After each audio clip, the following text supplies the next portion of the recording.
Hi there, Cancer. Thank you for joining me for your weekly forecast for week commencing the 3rd of February. This week begins with the Sun continuing in the part of your horoscope that can be to do with new beginnings and some endings. But the Sun is broadly forging a superb link with Venus, the planet of relating, which in turn is in opposition with Jupiter in your sign. But in the first half of this week, there is also an influence coming in which is more to do with unexpected events. But let's just go back to the Sun. So the Sun's asking you in a more practical way to think about long-term finances, about property issues. But in terms of this relating factor, if there is somebody that you feel very solid with, it doesn't have to be just a romantic relationship. It could be a business one. This can be an optimistic time for you, though I do feel that you've got to be ready to be flexible. That's going to be key. But there may be part of you that's very much open to new experiences and journeys this time. This is because of Mercury's location now in your sister water sign of Pisces and its combination broadly with Neptune. Neptune is the planet of dreams, and I think all of us are going to have some very vivid ones this week. But for you, some of these can be daydreams and quite idealistic ones as well, particularly about holiday destinations.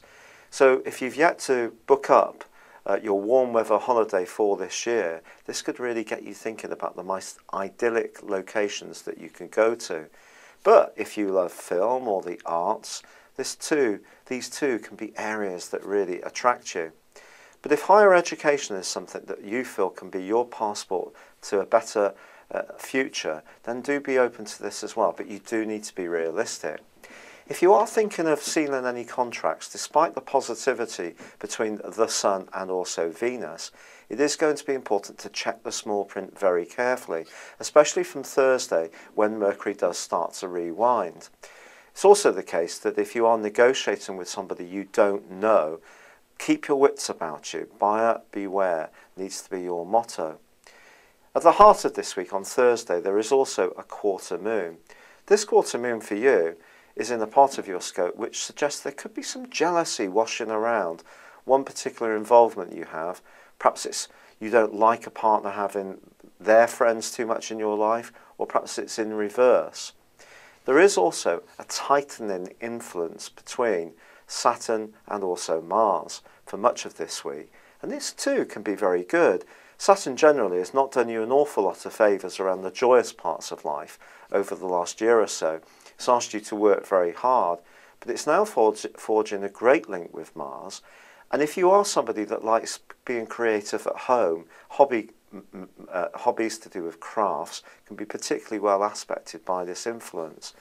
But the Sun, conversely and paradoxically, gets into a bit of a dust-up with Saturn as this week draws to a close, suggesting that maybe you can't keep all of the people happy all of the time.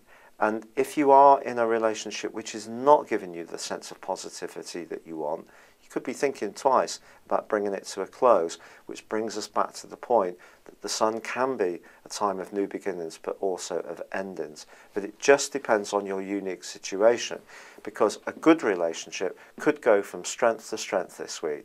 It's been a real pleasure being with you. Thank you for joining me. Good luck and goodbye for now.